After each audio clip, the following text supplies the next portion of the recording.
Hey everyone, welcome so much. Thank you for coming. My name is Ben Whiting, and welcome to this little online experiment called Birds and Words. For the next 40 minutes, we're going to be broadcasting presenters from all over northern Michigan from their homes into your home. You'll also get to experience some live birding and bird watching lessons direct from Michigan Legacy Art Park, part of Sleeping Bear Bird Trail. Now, if you're watching at home, don't worry.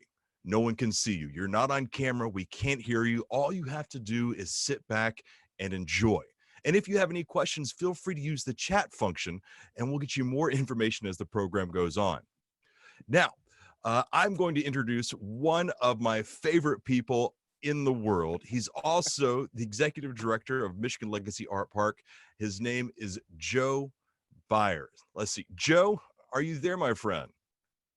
Hey, good morning, Ben. Can you hear me? I can. Yeah, it's great to be with you. It's a beautiful, beautiful day out here live in Benzie County at Michigan Legacy Art Park. It's a little brisk. I want to start by acknowledging and thanking the Anishinaabe and Ojibwe Native and Indigenous tribes on whose ancestral lands the art park sits on, and we hope to be good stewards of this special place. So I'm really excited that everybody could join us today. We had hoped to do this live in person here at the art park, but because of the crisis, we're going to try this online. And we wanted to try and combine a few different things into something new. So hopefully you'll enjoy it. I did just want to thank a couple people for helping us with this program. First and foremost, Crystal Mountain Resort and Spa. They're our biggest partner at the art park, and they give us our 30-acre home with 2 miles of trails. And if you're interested, the park remains open at this time. So we hope it'll give you some relief and serve the community in some way. So stop on by anytime. I also want to thank Fulfillment, who gave us a good idea grant that got this idea started. So thank you guys for your support. And I'm going to kick it over to my co-host, Karen Stein, the founder of Hearsay Storytelling. So enjoy the morning. Thanks so much.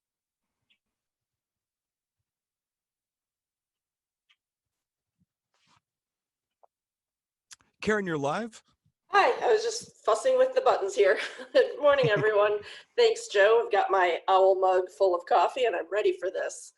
It's so great that we were able to move this program online, and I just love that we're collaborating on a program about birds. I've got to tell you, my own relationship with birds had a less than auspicious start.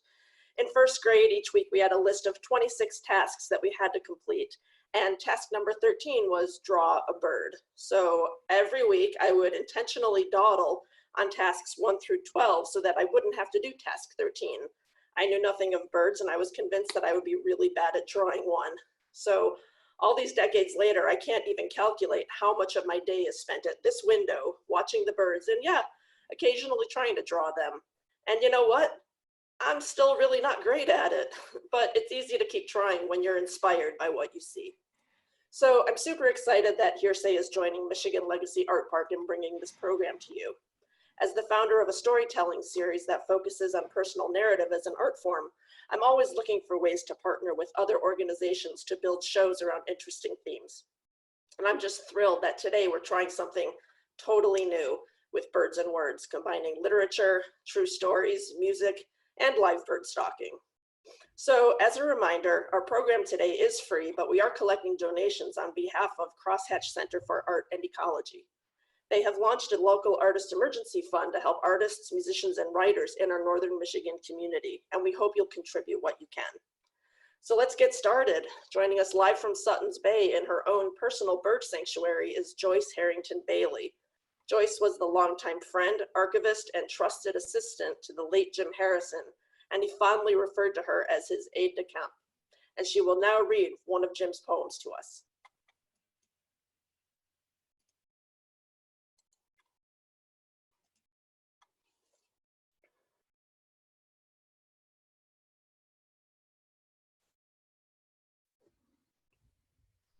Guess I wasn't really on top of things. Can you hear me now? We can.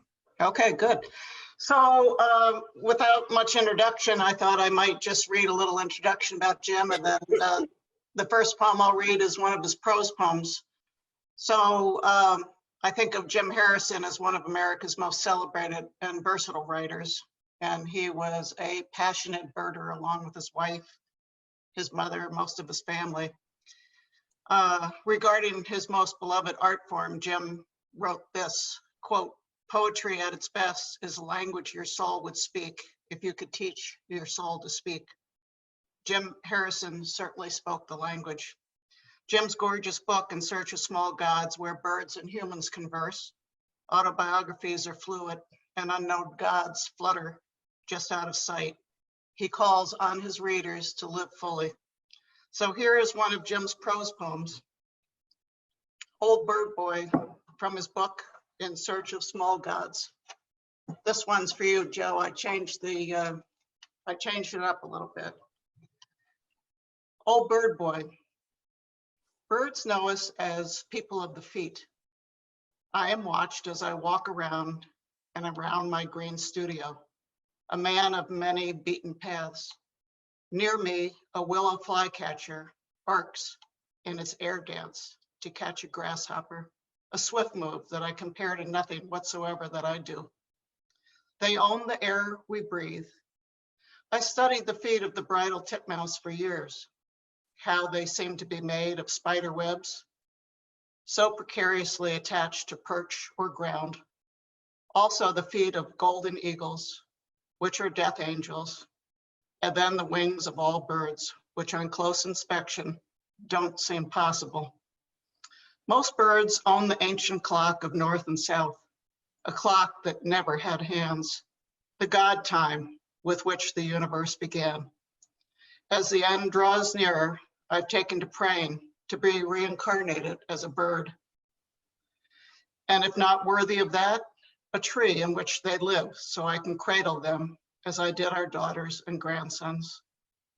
3 times last April down on the border, a dozen cheer-cow and ravens accompanied me on walks when I sang the right croaking song. I was finally within them. For the first time in my life, I dared to say aloud, I am blessed. Back to you. Thank you so much, Joyce. No. Please welcome our bird watching guide, the co-founder of Rare Bird Brew Pub in Traverse City and a passionate birder himself, Nate Crane. Nate, I understand you are live at Michigan Legacy Art Park. Are you with us there, bud? I am.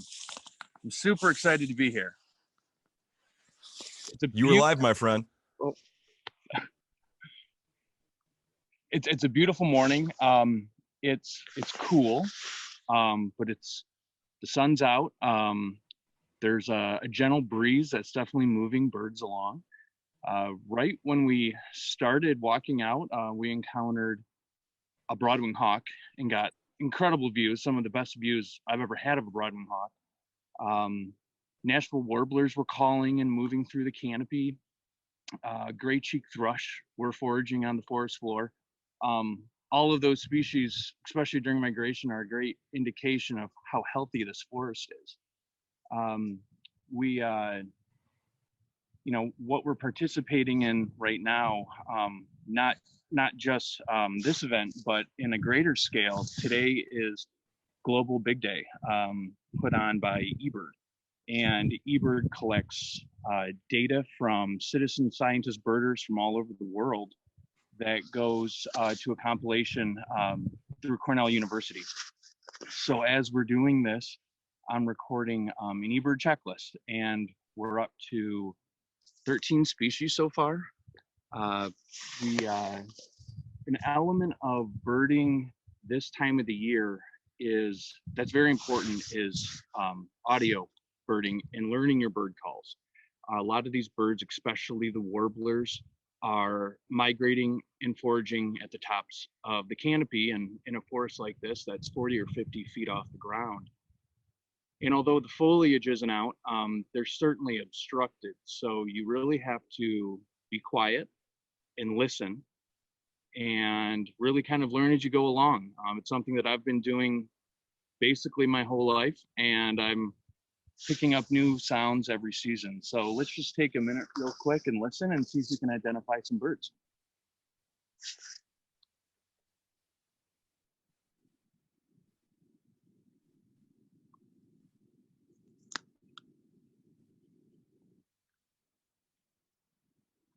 Way in the background, there's an American robin singing, and common grackles are giving their flight call.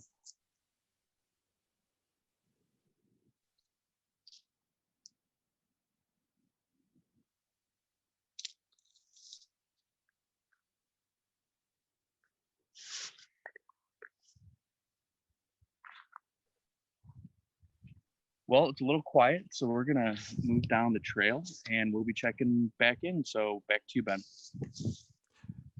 Thank you so much, Nate. Our next performer is an artist and performer live from Traverse City, Micah Maybe. Micah, are you there, my friend? I'm right here. You're live, buddy. Hi, thanks for having me. I'm reading an old Lakota folk tale.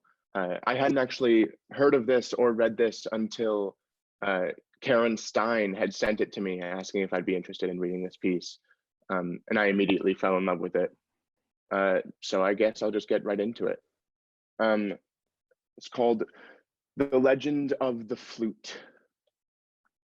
Once, many generations ago, the people had drums, gourd rattles, and bull roarers, but no flutes. At that time, long ago, a young man went out to hunt. Meat was scarce, and the people in his camp were hungry. He found the tracks of an elk and followed them for a long time. The elk, wise and swift, is the one who owns the love charm. If a man possesses elk medicine, the girl he likes can't help but liking him too. He will also be a lucky hunter. This young man I'm talking about had no elk medicine. After many hours, he finally sighted his game. He was skilled with a bow and arrows and had a fine new bow and a quiver full of straight, well-feathered, flint-tipped arrows. Yet the elk always managed to stay just out of range, leading him on and on. The young man was so intent on following his prey, he hardly noticed where he went. When night came, he found himself deep inside a thick forest. The tracks had disappeared, and so had the elk. There was no moon. He realized he was lost, and it was too dark to find his way out. Luckily, he came upon a stream with cool, clear water. He had been careful enough to bring a hide bag of wasna, dried meat pounded with berries and kidney fat, strong food that will keep a man going for a few days. After he drank and ate, he rolled himself into his fur robe, propped his back against a tree, and tried to rest. But he couldn't sleep. The forest was full of strange noises and the cries of wild animals, the hooting owls, the groaning trees, and the wind. It was as if he'd heard these sounds for the first time. Suddenly, there was an entirely new sound, a kind neither he nor anyone else had ever heard before. It was a mournful and ghost-like sound. It made him afraid, so he drew his robe tightly around himself and reached for his bow to make sure it was properly strung. For, as frightening as it was, the sound was also like a song, sad but beautiful, full of love, hope, and yearning. Then, before he knew it, he was asleep. He dreamed the bird called the Wagnuka, the red-headed woodpecker, appeared singing and the strangely beautiful song and telling him, "Follow me, I will teach you." When the hunter awoke, the sun was already high. On a branch of the tree against which he was leaning, he saw a red-headed woodpecker. The bird flew away to another tree and another, but never very far, looking back all the time at the young man as if to say, "Come on." Then, once more, he heard that wonderful song, and his heart yearned to find the singer. Flying toward the sound, leading the hunter, the bird flitted through the leaves while its bright red top made it easy to follow. At last, it lighted on a cedar tree and began hammering on a branch, making a noise like the fast beating of a small drum. Suddenly there was a gust of wind, and again the hunter heard that beautiful sound right above him. Then he discovered the song came from the dead branch on which the woodpecker was tapping his beak. He realized it was also the wind which made the sound as it whistled through the hole the bird had drilled. "Kola, friend," said the hunter, "let me take this branch home. You can make yourself another." He took the branch, a hollow piece of wood full of woodpecker holes that was about the length of his forearm. He walked back to his village, bringing no meat, but happy all the same. In his teepee, the young man tried to make the branch sing for him. He blew on it, he waved it around, no sound came. It made him sad. He wanted so much to hear that wonderful new sound. He purified himself in the sweat lodge and climbed to the top of a lonely hill.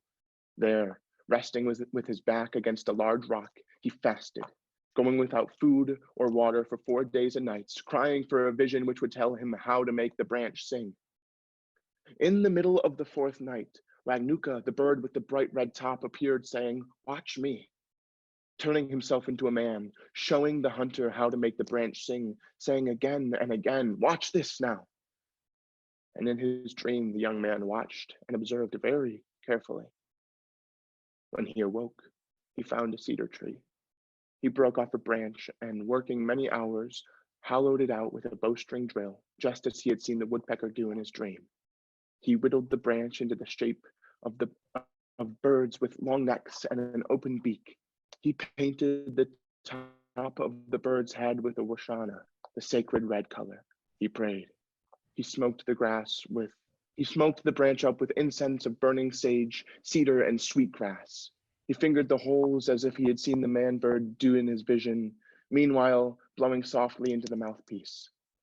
All at once there was the song, ghost-like and beautiful beyond words, drifting all the way to the village where the people were astounded and joyful to hear it.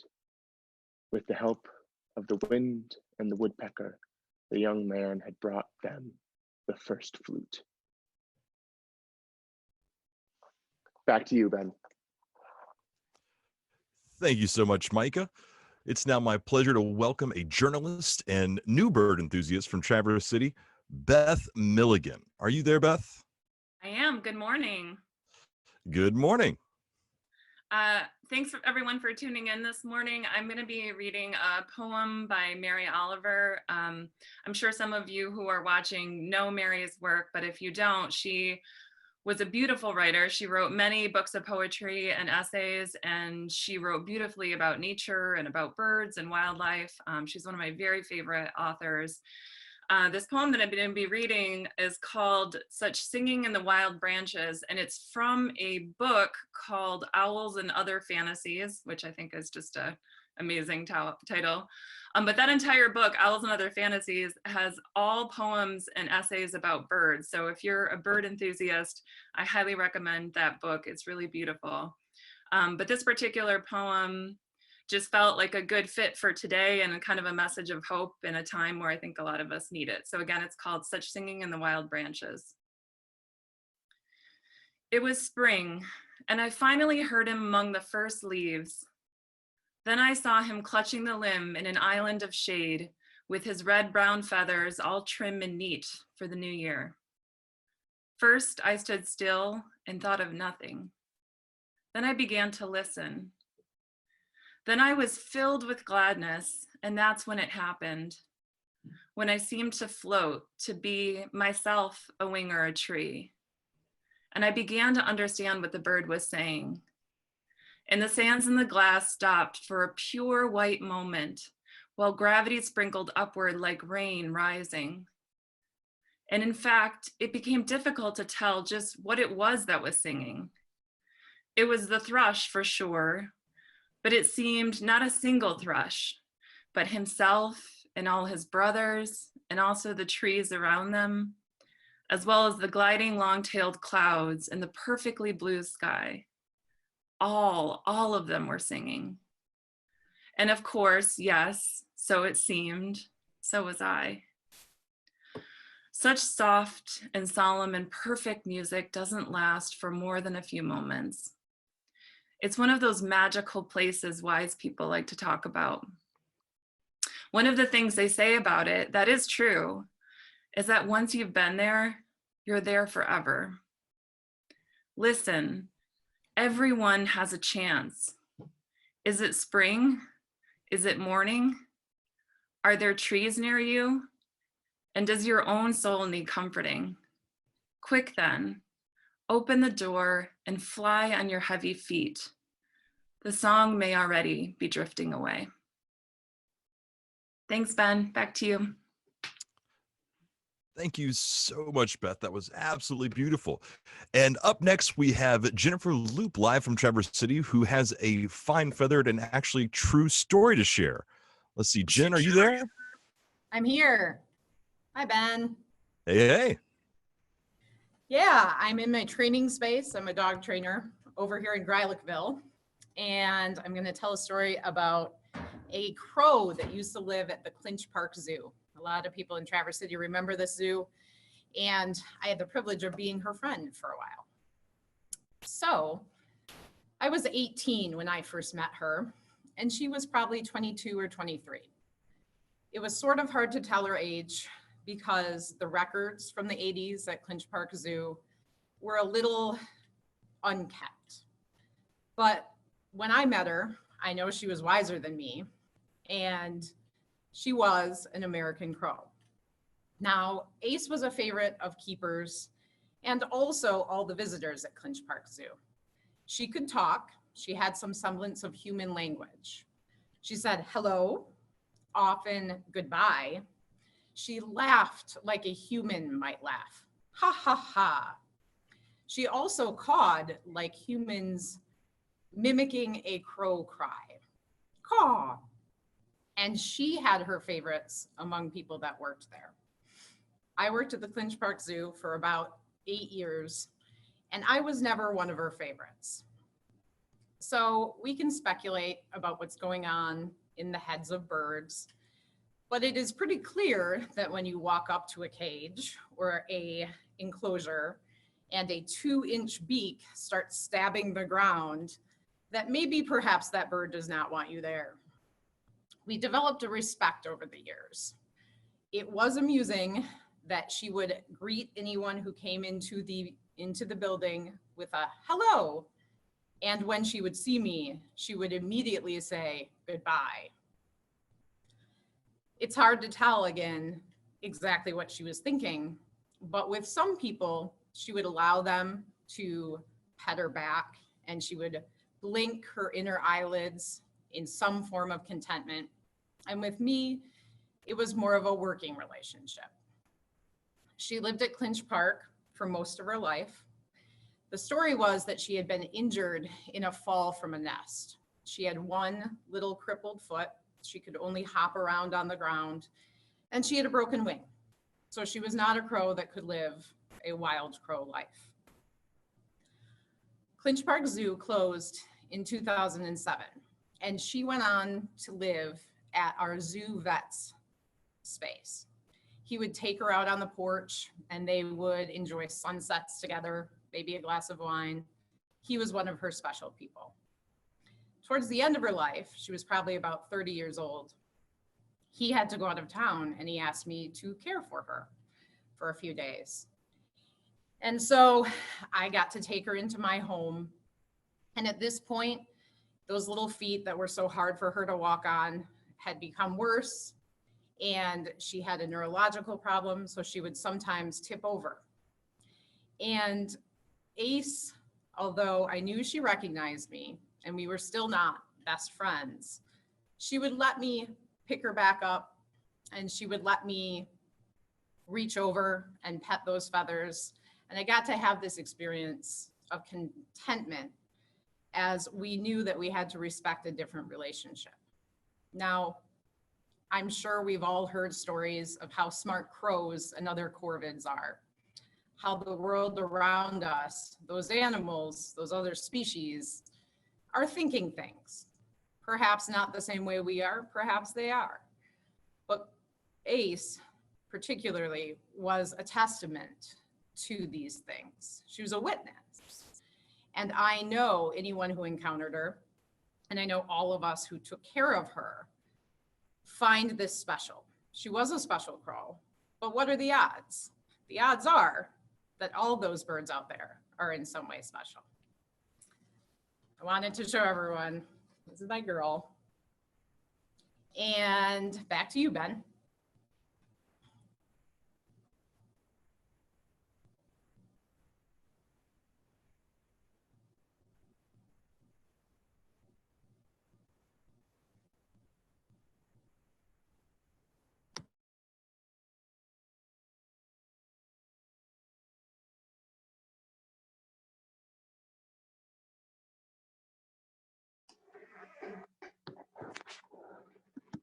Hello? Ben, can you hear me? Yes, thank you so much, Jack. Cool. Hi, everybody. All right.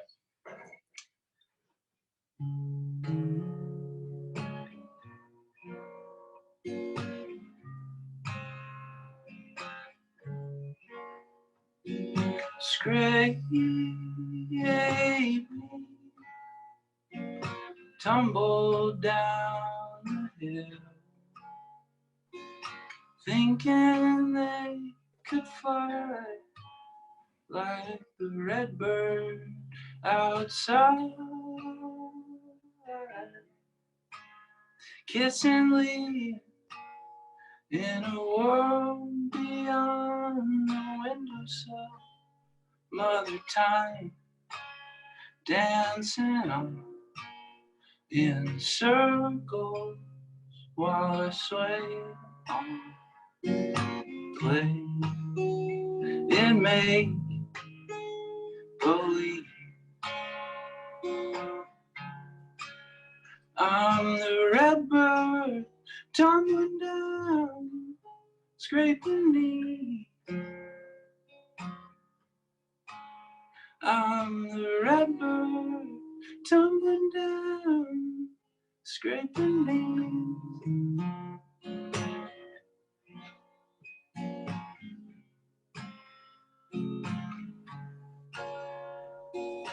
Live in bed in the shadow of my dream, stuck between the far off horizon and the quiet sound, familiar, unexciting, by the time dancing on in circles while I sway, play and make believe. I'm the red bird flying high, kissing leaves. I'm the red bird flying high, kissing leaves. Fantastic. Thank you so much, Jack. That was Jack M. Senneff's song Redbird.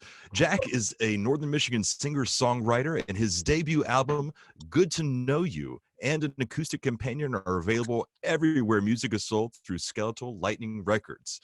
Now, I'm actually a little curious as to how Nate is doing looking for birds out at Michigan Legacy Art Park. Nate, are you there, my friend? I am. Hey, everybody. Well, we are in, I mentioned before, it was a little breezy.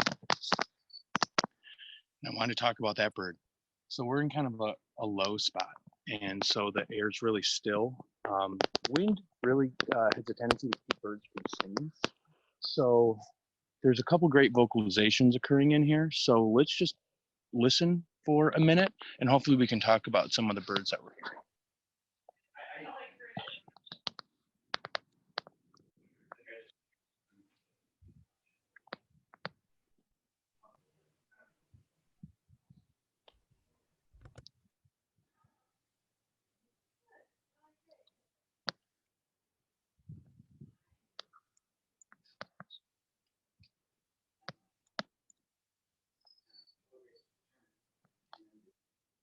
Okay, so just a couple of the birds. Initially, there was a vocalization of a northern flicker who's actually excavating a cavity at the top of this dead ash. And sad to lose all the ash trees, but one thing that they've created is nesting places for so many of the cavity nesters. So that's cool to see that getting utilized like that. And then on this side was the call of the black-throated green warbler. And it's not necessarily a rare warbler, but one of our earliest warblers. and a very just friendly, familiar sound. I look forward to hearing it every spring, and this is my first one of the year. So it says Z, Z, Z, Z, Zoo, Z. And so that's just a phonetic thing to remember when you're out in the woods. And if you get out here, I guarantee you'll find them breeding this summer. So that's all I've got for now. Back to you, Ben.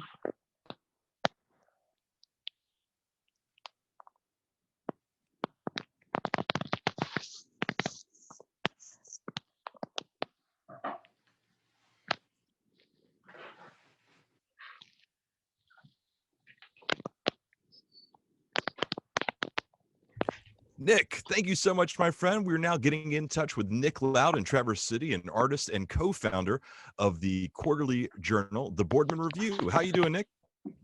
Good. How you doing, Ben? Great. So good morning, everybody. I'm going to be reading from The Peregrine by J.A. Baker. And for some context, I'm going to read a quick plot summary from the introduction. One autumn, two pairs of peregrines come to hunt over an area of coastal East England, a mixed terrain of marshland, wood, field, river valleys, mud flats, estuary, and sea. For a reason which is never fully explained, the narrator becomes obsessed with the birds. From October to April, he tracks them daily and watches as they wash, fly, kill, eat, and roost. So I will read a short section from each season that he covers, fall, winter, and spring. October 1st. Autumn rises into the bright sky. Corn is down. Fields shine after harvest. Over orchards smelling of vinegary windfalls, busy with tits and bullfinches, a peregrine glides to a perch in a riverbank alder. River shadows ripple on the spare, haunted face of the hawk in the water. They cross the cold eyes of the watching heron. Sunlight glints. The heron blinds the white river cornea with the spear of his bill. The hawk flies quickly upward to the breaking clouds. Swerving and twisting away from the misty lower air, he rises to the first faint warmth of the sun, feels delicately for a winghold on the sheer fall of sky. He is a tiercel, lean and long and supple-winged, the first of the year. He's the color of yellow ochre, sand, and reddish-brown gravel. His big brown spaniel eyes shine white in the sunlight, like circles of raw liver, embedded in the darker matte brown of the moustachial mask. He sweeps away to the west, following the gleaming curve of water. Laboriously, I follow his trail of rising plover.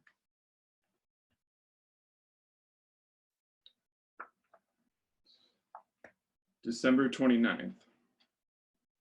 The fields were covered by 3 inches of snow. Glittering in the powerless morning sun, many birds have gone or have been silenced by the cold. There was no ease or comfort in the bleak, tense air. A jackdaw hopped from branch to branch of a tree by the valley road, endlessly calling chack chack, a hard, brittle sound like the smack of wood on wood, which meant it had seen a hawk. As I went down the snow-drifted path to the brook, the tiercel peregrine flew towards me from a tree near the bridge. He passed overhead, looking sideways and down. For the first time, I realized that he may watch for my arrival in the valley. The predictability of my movements may have made him more curious and more trusting. He may associate me now with the incessant disturbance of prey, as though I too were a species of hawk. The snow will make it difficult for me to keep as close to him as I have been. All right, last one. April 4th. Wild cherry lined the green lane to the creek with the green and white of leaf and blossom. Bullfinches puffed out black and white and scarlet, flashed and vanished into husky calling. Color faded to the brim of water, and the land ended. The sky was gray, but brightness floated in upon the tide. Larks sang. It was the best of the day. Dusk was already moving through the distant trees and hedges. The creek's and bays were quiet and undisturbed. The songs and calls of birds blended with the sway and ripple of the tide. I had come there to search for the peregrine. It had been late when he left the valley the previous evening, and I thought he might pause to hunt along the coast before migrating. The wind had backed to the north, and the day was damp and cold, but the estuary was too peaceful, the birds too much at ease. The calm and empty sky was hawkless, and on the seawall I found the body of a carrion crow. A peregrine had killed it not many hours before. Black feathers wreathed its blood-stained bones. Its grim, skull-cracking, eye-piercing bill pointed to the sky. It was a head and wings. At 3 o'clock, I suddenly felt sure that if I went at once to the coast, 8 miles away, I should find the peregrine there. Such certainty comes seldom, but when it comes, it is as irresistible as the downward bending of the dowser's twig. I went. All right, that's it. Thanks. Thank you so much, Nick. And I have to apologize. That slightly awkward pause before you began was the best introduction I've ever given anyone with my microphone muted. So apologies about that. I'm also very excited to bring back a previous speaker we had. She's live from Lake Leelanau. She was Jim Harrison's archivist, his trusted secretary, and longtime friend, Joyce Bahle. Joyce, are you there again? Yes, I am. Hi. Hey. So I would say during this challenging times for all of us that I've had a lot of people in touch with me, and many of us wish we could hear Jim speak again and speak about this current situation, which he somewhat did on the last poem that he wrote. So I gently instruct everyone. We've had some beautiful poetry of Mary Oliver. We've had the stories, Native American stories, and we've had that beautiful reading, Nick, of the Peregrine. I can't remember the title of the book. So, you know, there's a lot of forewarnings and wisdom in poetry, and it was Jim's heart's work. And so I say go read all poetry and try to keep our spirits lifted. So on this note, I found a new poem just an hour before this Zoom meeting. And so I say, let's take flight together. It's called Bird's Eye View, and it's from Jim's book, Songs of Unreason. Bird's Eye View. In the sandhills of Nebraska, the towns are mere islands, sand spits in the ocean of land, while in the Upper Peninsula of Michigan, the towns seem not very successful attempts to hold back the forest. In Montana, the mountains are so dominant that some days the people refuse to look at them. But of course, in most places, the people have won. The cities and highways have won. As in nearly all wars, both sides have lost, and the damage follows until the end of our time. It seems strange that it could have been done well. Greed has always fouled our vast nest. Tiring of language, the mind takes flight, swimming off into the ocean of air, thinking. Who am I that the gods and men have disappointed me? You walk through doorways. In the mind, you can't walk out. Then one day you discover that you've learned to fly. From up here, the water is still blue, the grass green, and the wind that buoys me is 12 million years old.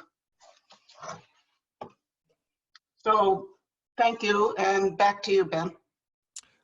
Thank you so much, Joyce. That was absolutely beautiful. So now I'm wondering how Nate is doing back out there at the art park. Nate, would you like to have the last word here today?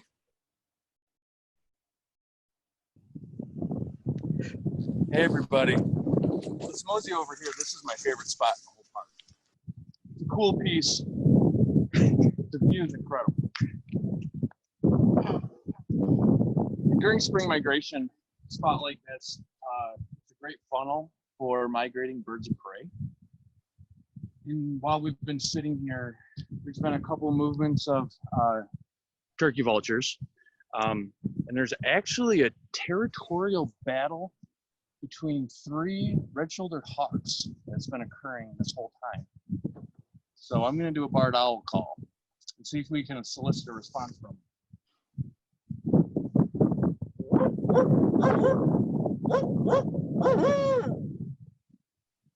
Oh.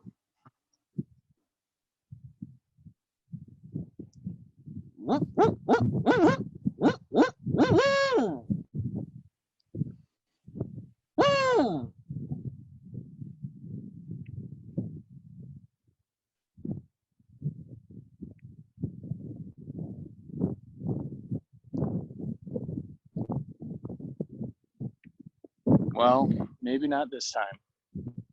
Typically what happens when you see 2 different birds of prey, like, let's say, we'll use a red-shouldered hawk, for example. A red-shouldered hawk, its nocturnal counterpart is a barred owl. Like if you see a red-tailed hawk, its counterpart is a great horned owl. So oftentimes when you see one of those species, you know the other one is around. And although they operate different times of the day, they don't necessarily like each other. So I can tell just from this day that, you know, this park just has incredible diversity of birds, not only during migration, but, you know, just seeing what's setting up on their breeding territories is awesome. So I can't wait to come back. So I really appreciate everyone going for a walk with me in the woods and listening and taking part in all of this. So Ben, back to you. Thank you so much, Nate. And yes, just as a final reminder, we want to thank you all for coming out here today. That wraps up our program. But we also want to remind you to please give locally and support Crosshatch Artist Emergency Fund. Crosshatch is a great organization who's trying to help local artists in the region. And it would mean the world to us if you had a great time today to reach out to them and make a donation. So that's it for today. If you had fun, please talk about us on social media. And yeah, have a wonderful day and a great weekend. Stay safe, everybody.